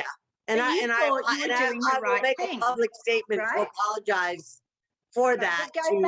Go back to that time. You were doing it with good intentions. You thought you were doing the right thing. You were trying to help people. But it's just a stage that we all go through on our journey. The same as these that are spiritually bypassing, and everything's all love and light when inside they're in turmoil, and maybe the outside world is in turmoil, but they know where they want to get to. It's just all steps on the journey. Gemma, you're so amazing. Thank you. Thank you for that. I will never claim to be, I don't think any of us arrive, but we are at different stages in our journey, and you have been so helpful this evening, sharing, not just for me. I mean, I know that I've had my experience, but there's so many other people out there that have either, very similar experiences as I've had, that this will be helpful for, and especially women. It's important. Us women need to stick together. It's nothing against men. I love men. But I think that more women need to come together and lift each other up and support each other. And I see it happening more. I mean, I'm creating that for myself. I'm inviting women like yourself in my space to be able to have these conversations and use myself as a, as an example to say, hey, look, I haven't made all the best choices in my life. I didn't have it all, I didn't get it overnight. Like it's a process. It's different stages of our expansion and growing our soul and becoming learned and, I mean, even now, we think we're in a good place, but there's always further to go. I mean, there's further to go on our individual journey. There's further to go in a relationship. There's just so much more to go. But as I said, we only ever know, and we think we know it all wherever we are. As teenagers, we thought we knew it all. Oh, absolutely. And, when we were in abusive relationships, we thought we knew it all. We knew what they were doing wrong. And then. Even now we think we know it all, but we don't. And this is what I love about growth. I have to be, I just adore growth. And it's that amount, anytime you're feeling pressure, you've got some expansion to do to break through another level. And I just love it. It just brings me so much joy in my journey to, sort of continue to expand and just be in a better and better place. And I just love it. Any triggers, any pressure, you bring it back to you and you can work through it, and it just gets easier and easier and easier. So you literally do create, to say, your own bubble of heaven. And that's, I like to say it's 5D, it's a higher density. It's heaven is a place on earth, and you create it for yourself in your own space, in your own mental body, in your own emotional body, which brings it to the physical body, which brings it to your external. And that's absolutely, I absolutely agree with you. And for the most part, I do have those experiences now. We are multidimensional, and we can easily, if we, it's about sustaining the frequency and going above. So people think that, okay, we got to make it to the fifth dimension. Okay, well, there's other, don't limit yourself there, because you can go even higher. Yeah. But as far as the physical reality, I think it's like the 6th or 7th density. That's when we become more fluid and out of the, like fifth dimension is still a physical experience. Should I say a material experience or physical experience? Does that make sense? Yeah, physical. Because I remember, the colors, everything was, the colors were amazing, and I still have. So I kind of go between 4 and 5 more now than, like, fourth is really important, because that's when the healing journey is. And I always think of it as, and I mean, it's just my, how I interpret my own experiences. But when, you can just live your day, the next day in this bubble. And I mean, I'm not talking about a little isolated bubble. I'm talking about a bubble that extends my whole world. Nothing sort of triggers you, or if it does, you bring it back to yourself. That to me is fifth density living. I mean, what else do you want in life other than peace and self-awareness, and to experience joy, and to bring it to, but I'm a big advocate for being mindful of the energy we bring to other people, right? And where we go, and putting a smile on somebody's face. Not that we, it's not like every day, let me go see, but I do it because it's who I am, and it's what I be, and love is what I be. I am somebody that holds a lot of high vibration, love, kindness, a lot of affection and compassion, but I am learning, like yourself, and you are a big, you are somebody that I admire for this. Like, I'm learning, Gemma, to know where to share and extend my energy and where not to. I'm getting better. I'm not, massive. Yeah. And I'm not where I'm getting there. Maybe I am and don't realize it, but I just don't give my energy freely like I used to. I don't say yes to things I don't want to say yes to anymore. I don't want to people please. I'm not looking for validation. I don't need anybody to say what none of that. Like, I don't care, not in competition, none of it. I hold myself accountable, and I do challenge myself, but I don't look to to create havoc or, you know, Yeah, I learned no, a big that's such a lesson with good my, place to be. Yeah, especially as women, you know, I mean, it's tough when you're, you know, if you've got kids, your kids are young, if you've got a demanding husband, it's just all these things that certain, or you've got a family, a pair, maybe parents that need you. It is tough if you're in this situation of chaos and drama that, you know, you feel you owe people your energy. But if it's affecting you and your health and your peace of mind and your emotional body, you've got to step back. And so where can I take back some more of my own energy? And what you said about learning to say no is vital, because people will keep on and on and on and on at you if you give your energy freely, because, you know, people want your attention, they want your energy because they don't have enough energy of their own. So it's just really feeling into, you know, you get so in tune with your body, you know, does the situation expand your heart? You know, you're there, oh yes, I want to do that. You know, you can feel your whole body opening. Yeah, I want to do that. Or is it like, oh, shoulders hunched and, oh, I don't really want to do that? That's your body saying no. It's holding your energy in your state. I'm paying attention to that more now.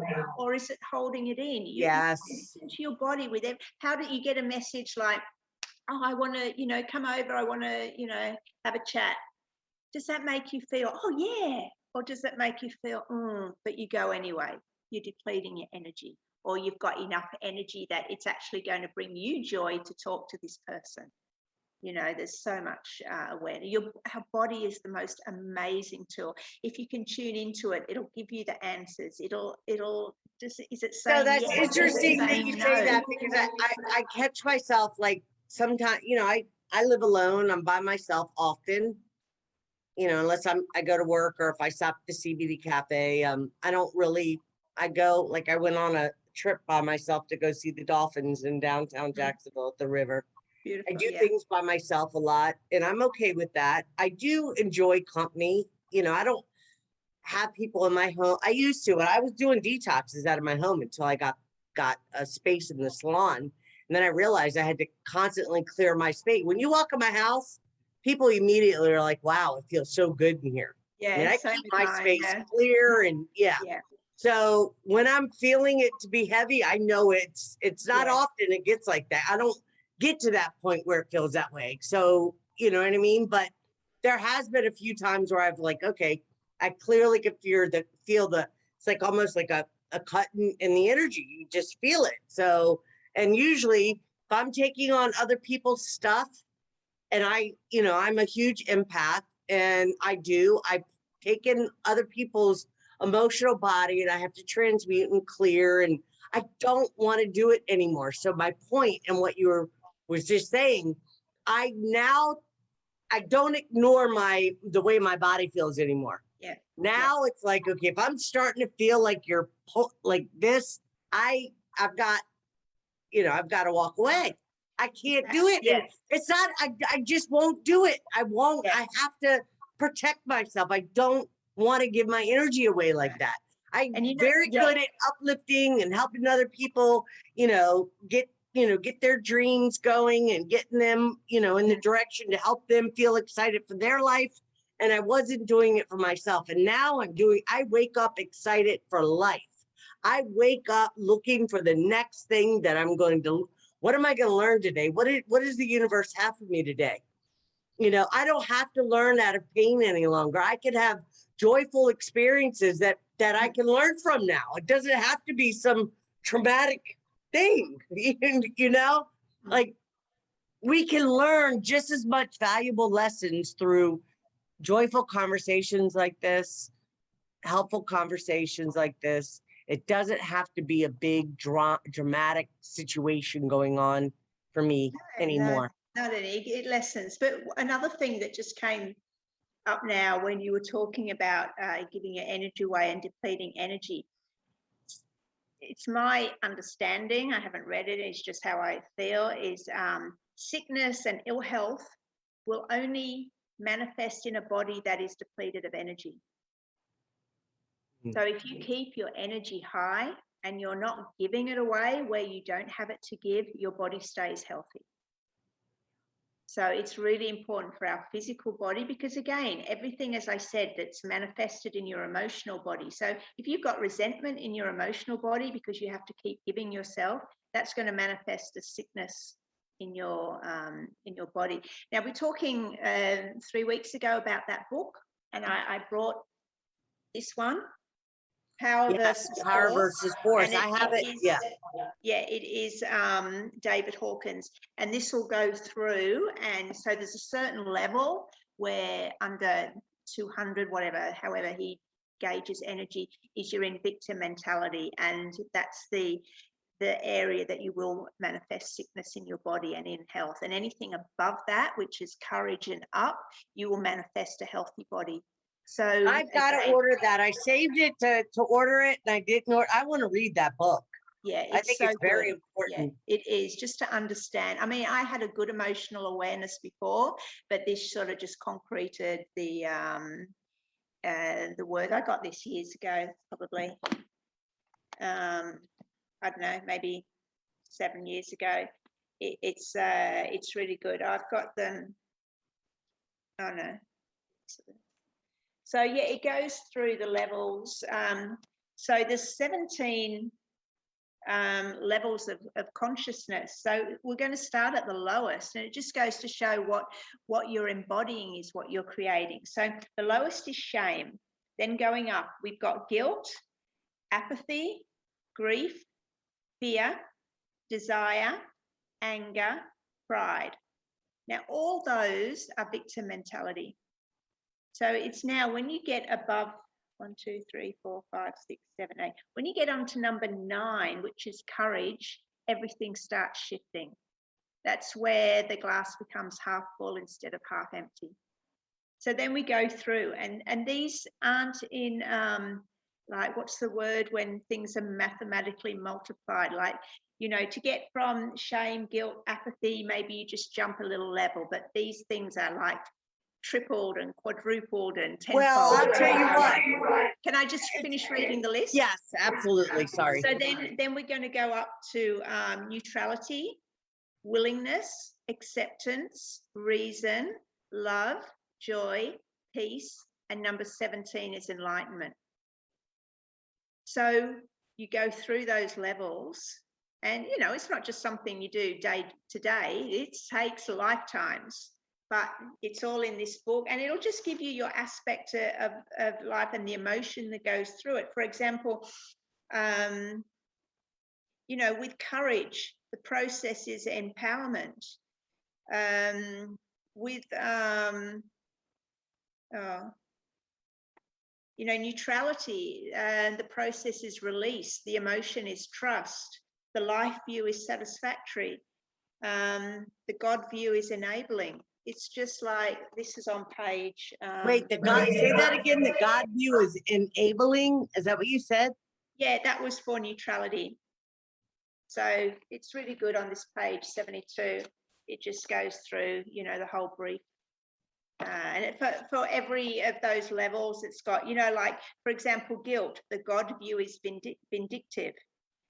Shame, it's despising. So your God view improves, your life view, you know, life view for guilt is evil. Shame is miserable. Then you go up. Reason is meaningful. Willingness is hopeful. And the emotions that go through it, you know, like joy, the emotion is serenity. But with desire, the emotion is craving. See, there's a difference there. And you've got the process. It's just so good, just for awareness, because as I said, awareness is key. We can't change something we're not aware of. So that just really ties in, and it's easy to read. He's brilliant, this guy. And he's got quite a few other books that I've ordered. I just don't read anymore. I've got all these books. I just figure I'll put them on. But I've got a bookcase for you. I've just done another bookcase in my bedroom. I said I'll put them all there and I'll absorb them through osmosis as I'm sleeping. Yeah, there you go. The intention. Yeah. Because, you know, you get to a point where you know your own truth and you're not relying on someone else's truth. Like, even though this book is brilliant, and he's analyzed this truth through kinesiology, you know, he's tested every Well, that's, I want to get that. I mean, I'm like you. I mean, I definitely appreciate my own experiences and truth and knowingness and tapping in and information and so forth. But, you know, sometimes reading other people's work, well, your work sometimes just really helps me to see things from a different perspective that sometimes, so I go in and out with it. Like sometimes I'll get where I want to lay on the couch and read a book, you know, in a couple of days and get through it and just kind of shift my thoughts and stuff. But real quick, let me just show you. So this book, Gemma, somebody threw this out in the apartment where I went through my targeting and so forth, and you know, I've doused it to make sure that there's nothing connected to it. What is it? But I've doused it to make sure there's no negative energetic. You know, books too scary. I'm sorry? What's the book? It's called A Woman's Best Years. The Art of Staying Young. And the woman, whoever threw this out, it's mind-blowing. Wow. Oh, it says, amazing. This copy of the first edition is humbly inscribed by the author for the very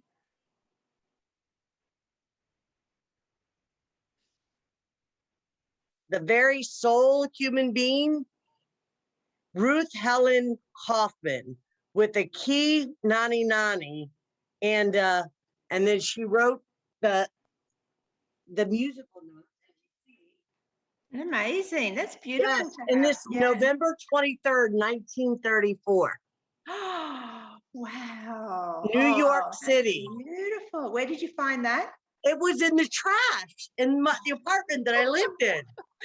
Amazing. So I got I haven't read the whole thing, but wow. You know, mental strangulation. And so this goes 1934. Wow. It says mental strangulation and family style, sexual loneliness. It's got all kinds of. What's it called again? Let's see if I get a women's what? It's called A Woman's Best Years. Long and Smith. It looks like the publishing company was Long and Smith. Well, who's it written by? Ruth Helen Kaufman is her name. Ruth Helen Hoffman? Kaufman, Kaufmann. Oh, okay. I'll have a look if it's still available. Yeah, it says how to be happy. I'll read it, but I like to have it. Yeah, how to be happy, though human, calm your nerves. How to be happy through, I think it meant through human, calm your nerves, the prevention and cure of nervous breakdown, the pattern of life, your nervous child, understanding human nature, individual psychology, the psychology of sex, the evolution of modern psychology. It just goes on. It just says the art of staying young. But it's amazing that I think this was all relatively common awareness like centuries ago, but you know, over the past, well, since about 600, since you know, the Bible was changed and everything was brought into religion, you know, all that sort of stuff has been slowly taken out of society, so that, you know, people depended more and more on the church. But it's fascinating. I mean, if you break it down, I'm sure all our, you know, like traditional elders and, you know, that was all knowledge that was just all known and passed on. But what's the word? I can't think of the word. It's okay. You know, like shut down and, you know, just suppressed. Suppressed, yes. Yeah, from society. Well, you know, I just opened it up to one area just to look as you were talking, and it said marriage or career. I mean, this is the miracle of rebirth. women being more nearly nature's children than men do not offend so much as men, and the fanaticism of logic. Women are closer to the rhythm of nature. Yeah. I mean, this is probably, I need to read the book. Yeah. I've held on to it. 1934, that's pretty, you know, Amazing. almost 100 years.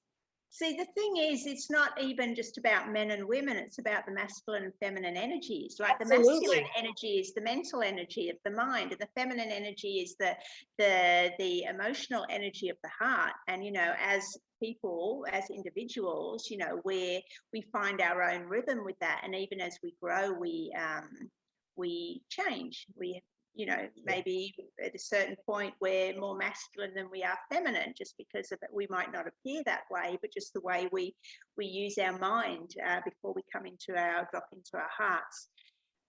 So it's one thing to, you know, have some balance as an individual, but then also, you know, to be able to be more as women in our feminine, because we don't feel we have to protect ourselves so much from the world. Because if we are still wounded as a feminine, we still feel we have to bring in our own inner masculine to protect ourselves. And that, you know, hardens us and brings us more into our masculine energy. So it's just, yeah, really interesting about the journey and the difference between the masculine mind and the feminine heart. Well, yeah, I want to respond to that, if that's okay, because I do know that, well, let me just say this. I feel, for instance, I hold a masculine soul, right? More masculine dominated soul than feminine. Although I'm in this female body, I feel like I'm perfectly in balance because of that. Mm-hmm. So I think it's interesting. And I do know that definitely when you're talking about the masculine mind and so forth, I mean, the world, this matrix, this is constantly causing us to use our mental body rather than our feeling and our emotional, you know, but it plays on because that too, right? We know now. Yes, right. But see, there's the other aspects too. I mean, within masculinity, there's healthy masculinity and wounded masculinity. Absolutely. So the matrix is wounded masculinity because it's all about control. So I never thought of that. Thank you for saying that. I never thought of that, Gemma.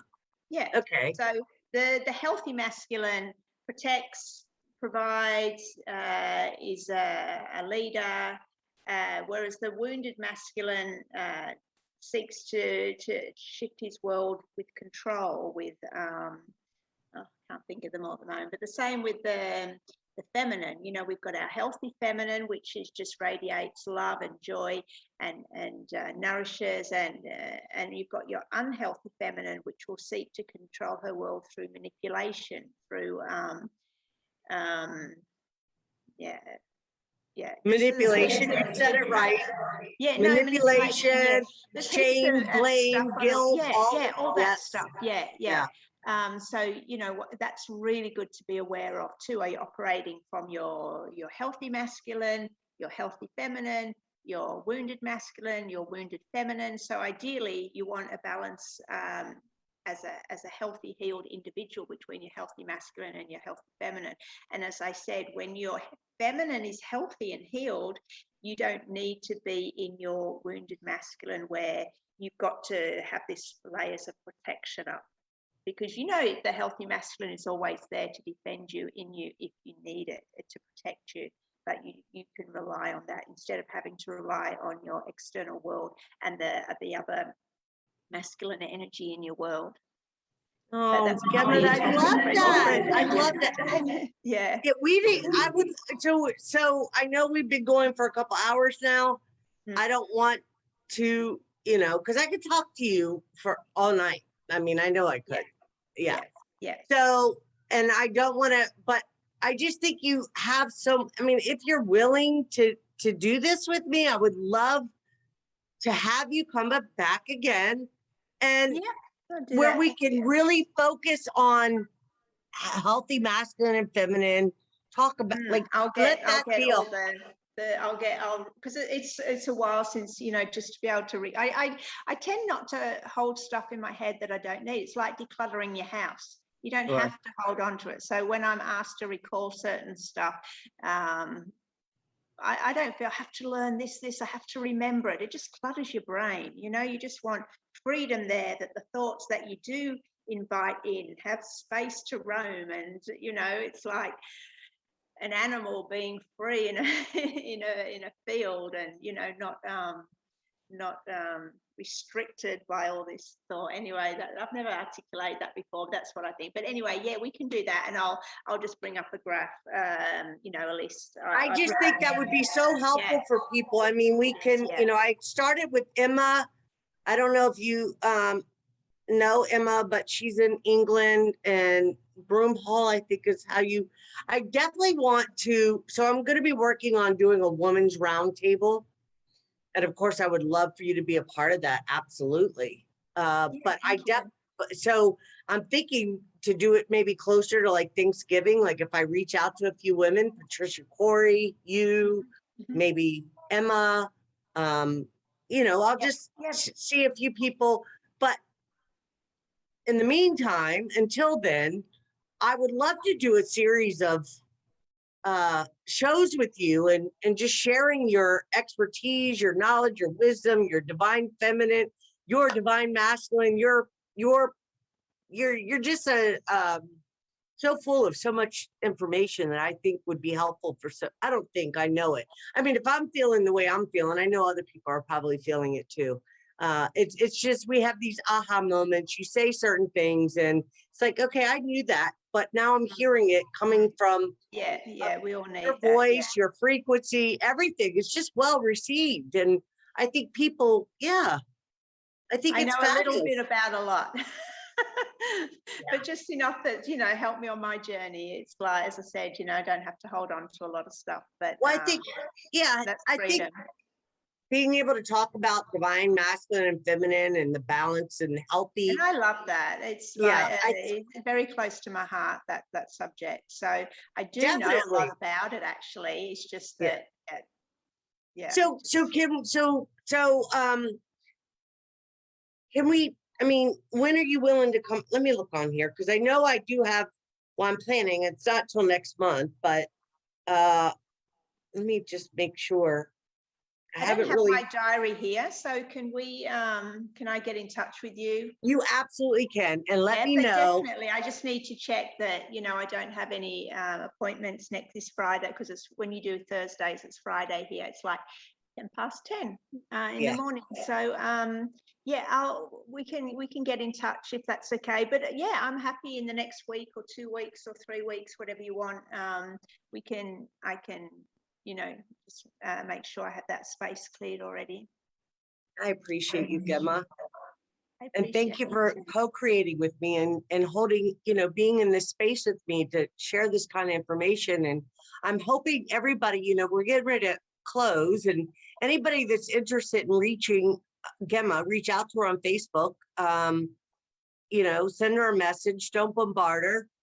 Respect her time. I and might not open it, but I might. But you could go to Amazon. She's got some books there that may be helpful, right? One book. Okay, one book, and she has one book. But she's got, so much published work out there that you've shared freely with us, and people can just Facebook albums. So if you're interested, please do go and read some of her work. It definitely will spark something in you, ignite something in you. And I'm sure there's plenty that you would be able to resonate with. Gemma, I appreciate you. Thank you for, you've helped me so much just having you on as a guest. And I can imagine that people by our discussion are probably going to really enjoy, not probably, I know it.